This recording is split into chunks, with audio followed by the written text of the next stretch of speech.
कभी सोचा है कि टॉपर और एक एवरेज स्टूडेंट के बीच में आखिर क्या ही डिफरेंस होता है? क्या डिफरेंस ये है कि एक टॉपर स्टूडेंट बहुत ज़्यादा इंटेलिजेंट होता है?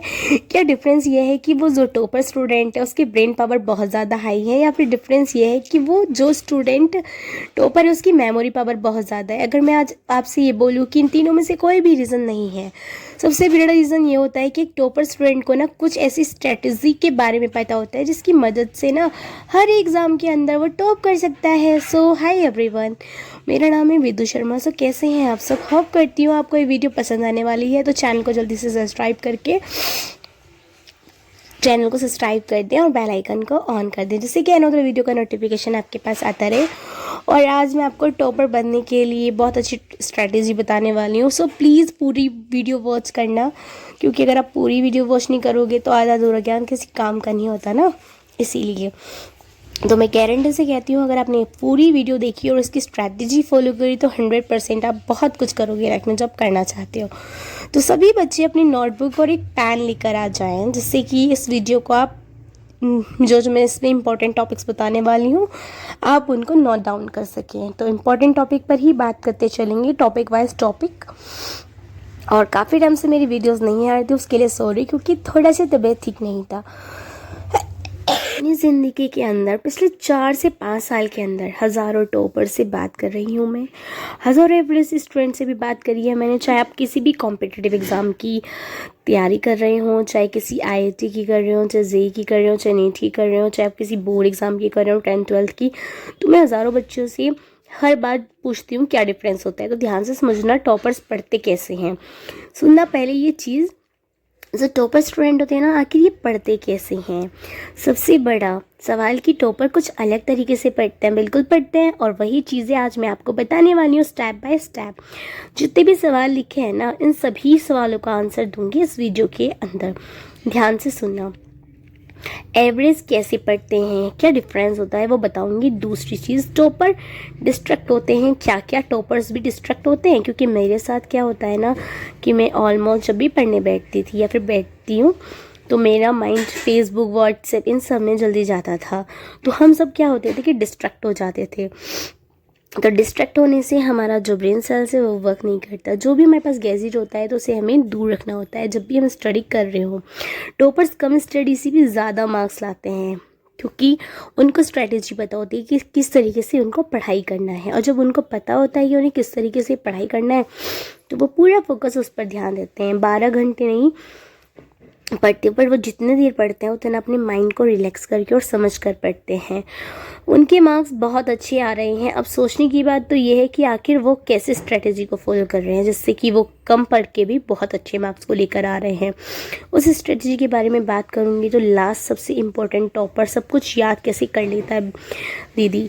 तो हम एग्ज़ाम के अंदर जाते हैं, टॉपर को तो सब कुछ याद होता है कि हमारे टीचर्स ने ये पढ़ाया था, ये पढ़ाया था, ये रिएक्शंस वगैरह सब कुछ याद।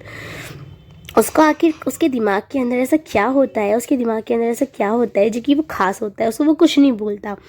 याद करने के लिए ऐसे तरीके जिससे कि टॉपर सब कुछ याद कर लेता है। आज एक एक करके इन चारों सवालों का आंसर देने वाली हूँ। सबसे पहले हम आपको बताते हैं कि टॉपर आखिर पढ़ते कैसे हैं। ध्यान से देखते हैं, चलना है। स्मॉल टारगेट, वो सबसे छोटा टारगेट रखते हैं सबसे पहले ना। सबसे पहले स्मॉल टारगेट देखिए आप। सबसे पहले अपनी स्टूडेंट क्या करते हैं, बहुत बड़ी मिस्टेक, वो मिस्टेक ये है ना कि हम क्या सोचते हैं कि जोश आए, मोटिवेशन आए कि अब हमसे नहीं तो हो 95% लेकर आएंगे, आईआईटी कर लेंगे, नीट कर लेंगे। हम गोल बनाते हैं, टारगेट बनाते हैं 12 घंटे पढ़ने का। कितने घंटे? 12 घंटे पढ़ने का। पर ये हमारी मोटिवेशन ख़त्म हो जाती है। क्यों? क्योंकि मेरे दोस्तों, तुमने साल भर पढ़ाई करी है, अब तुम ये सोच रहे होगी कि मैंने अब तो बस 12-12 घंटे पढ़ लेंगे, क्या ही पढ़ पाओगे, क्या पॉसिबल नहीं है। इस वजह से पहला जो स्टेप है वो होता है स्मॉल टारगेट। सबसे पहले हमें स्मॉल टारगेट बनाना है। 12 घंटे नहीं पढ़ना है, अरे भाई या बहनों, 2 या 3 घंटे पढ़ना है शुरुआत में। उसके बाद क्या करेंगे, आपको टाइम को इंक्रीज़ करेंगे। और सबसे पहला स्टेप टॉपर्स का यही होता है। टॉपर्स क्या करते हैं, शुरुआत करते हैं 2 घंटे से, फिर आगे बढ़ते हैं, आगे बढ़ते हैं, आगे बढ़ते हैं। वो धीरे धीरे पढ़ना स्टार्ट करते हैं, स्टेप 1 स्टेप।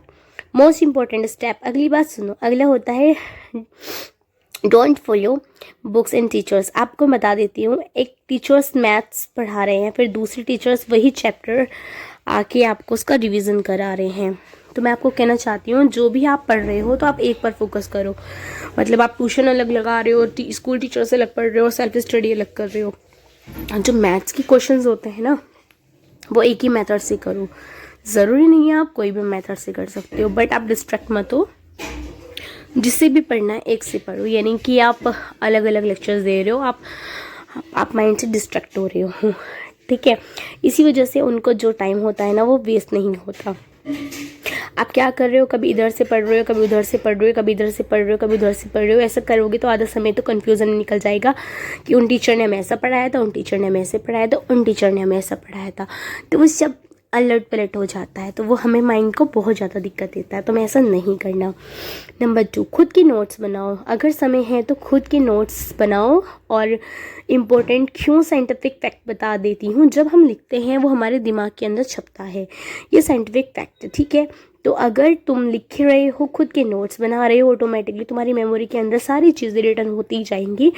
बट अगर तुम्हारे एग्ज़ाम के अंदर समय कम है तो बिल्कुल किसी और के नोट्स आप फॉलो कर सकते हैं, बट अगर टाइम है प्लीज़ खुद के नोट्स बनाओ।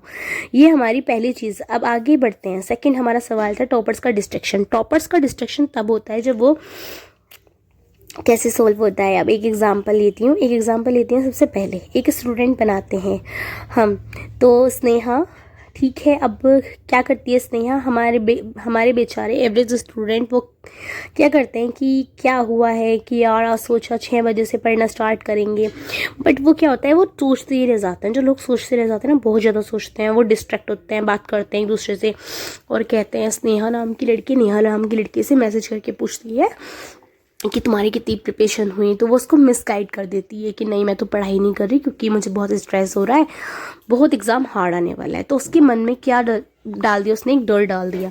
और जितने भी एवरेज स्टूडेंट होते हैं वो यही गलती कर रहे होते हैं, अपने दोस्तों से पूछ रहे होते हैं और डिस्ट्रैक्ट हो रहे होते हैं। जितने भी टॉपर्स स्टूडेंट हैं वो कभी किसी से पूछते ही नहीं है कि आपने कितना किया है, फिर आपका कितना हो गया। और अगर उनसे कोई पूछता है तो वो अपने बारे में बताते भी नहीं। सच्ची बताऊँ तो जितने भी टॉपर्स स्टूडेंट्स होते होंगे, चाहे आप पूछ लेना किसी से भी कि टॉपर्स स्टूडेंट की स्ट्रैटेजी अक्सर ऐसी ही होती है। और वो अगर पता है 7 बजे उनको पढ़ना है तो उनको पढ़ना होता है, वो कल पर नहीं डालते। सबसे मोस्टली बात तो ये है कि जो चीज़ उनको करनी होती है वो उसी दिन करते हैं। जैसे कि 7 बजे अगर उनको पढ़ना है तो वो 7 बजे ही पढ़ते हैं, वो अगले दिन पे अपना काम नहीं टालते। और जब भी हम अगले दिन पे काम टालते हैं तभी हमें डिस्ट्रैक्शन बहुत ज़्यादा मिलता है और वो हर चीज़ को रिकॉल करते हैं। जितना भी पढ़ते हैं वो हर चीज़ को रिकॉल करते हैं। और मेरी बात अगर आपको माननी है तो सच बताऊं तो आप रिवीजन ज़्यादा से ज़्यादा करना। और इमेजिन करो कि आप अपने ट्यूशन से आ रहे हो, स्कूल से आ रहे हो, कोचिंग से आ रहे हो, जहाँ से भी पढ़ के आ रहे हो, आपको जो स्कूल के अंदर उस दिन पढ़ाया गया है ना, वो केवल आपको 10 मिनट के लिए रिवाइज कर लेना है फटाफट से। अपनी नोटबुक से अपने पन्नों पर लिख कर देखना है, रिवाइज करना है और वो चीज़ें सब रिकॉल करनी है जो आपने पढ़ाई की थी। बट स्कूल से आते के जस्ट 15 मिनट के अंदर आपको रिवाइज करना है। वो आपके माइंड में जब रिकॉल होएगा तो आप कभी नहीं भूलोगे। पता है जो बच्चे स्कूल से आके ट्यूशन से आके पढ़ाई करते हैं ना, वो कभी भी नहीं भूलते, रिवीजन करते हैं। क्योंकि जो बच्चे रिवीजन नहीं करते, आज मैथ्स के क्वेश्चंस हुए हैं और वो घर जाके उनको उठाकर भी नहीं देखा आपने और ऐसे ही बैग रख दिया, फिर नेक्स्ट डे आप उसको ट्राई करके देख रहे हो तो आप खुद मिसगाइड हो जाते हो, फिर आपसे नहीं होता। ये तो सच है। कौन कौन ऐसा करता है जो कि स्कूल से आते ही अपना करके देखता है वर्क, या फिर ट्यूशन से आके अपना वर्क करके देखता है। Teach your self. आप खुद को पढ़ना चाहिए, आपको अपने दिमाग से खुद को पढ़ना। स्ट्रेटेजी से बनाओ आपको क्या करना है। कोई भी कंसेप्ट खुद को समझो लो। अगर आप किसी को कोई कंसेप्ट समझा सकते हो ना, तो इसका मतलब है वो कंसेप्ट आपको आ गया। जैसे कि आपने कोई भी नई चीज़ पढ़ी, कोई भी स्कूल के अंदर, कोचिंग के अंदर पढ़ा, तो खुद को पढ़ा दो कि यार इसके बाद ये होता है, ये होता है, ये होता है, ये होता है। बस अगर आप इतना काम करोगे ना, तो आप इतना काम करोगे उससे क्या होगा, जो आपकी मेमोरी उसके अंदर इंफॉर्मेशन स्टोर हो जाएंगी और लॉन्ग टर्म मेमोरी के अंदर आप सारी की इन्फॉर्मेशन को स्टोर कर पाओगे। वेरी इंपॉर्टेंट ये था हमारे 4 पॉइंट। अब एक लास्ट पॉइंट जो कि इस वीडियो का सबसे इम्पॉर्टेंट पॉइंट है वो है सेल्फ स्टडी, सेल्फ डाउट। इसको समझाते हैं। मैं एक सिमिलर सी कहानी के साथ, बड़ी छोटी और प्यारी कहानी है। 2 स्टूडेंट्स थे, ठीक है। एक स्टूडेंट कौन था? एक स्टूडेंट था हमारे इधर, हम नाम ले लेके एक स्नेहा, जैसे कि मैंने आपको बताया था, जो अपने स्कूल की टॉपर है, ठीक है। अब स्नेहा क्या करती है, 5th क्लास के अंदर उसके साथ क्या हुआ था कि उसने ना अपने स्कूल के अंदर मार्क्स बहुत अच्छे लिए और उसको सब टीचर्स ने उसको क्या करा, अप्रिशिएट करा और उसको बोला, स्नेहा तेरे मार्क्स बहुत अच्छे आए हैं, तू क्लास की टॉपर है। उससे क्या हुआ, स्नेहा को खुद कॉन्फिडेंस आया। उसे लगा कि यार हाँ, मैं तो बढ़ने में बहुत अच्छी हूँ।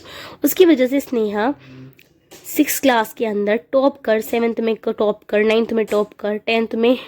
ये क्यों पॉसिबल हो गया? इसलिए ये पॉसिबल हो पाया क्योंकि सब टीचर्स ने, स्नेहा के पेरेंट्स ने उनको काफ़ी ज़्यादा मोटिवेट किया और इंटेलिजेंट है, जिसकी वजह से स्नेहा को आज सेल्फ कॉन्फिडेंस आया। सेल्फ कॉन्फिडेंस आने से हमारे यहाँ बहुत ज़्यादा अच्छा लगता है। सेल्फ कॉन्फिडेंस जब आता है तो बच्चे का पढ़ने का मन करता है। दूसरा स्टूडेंट था रोहित।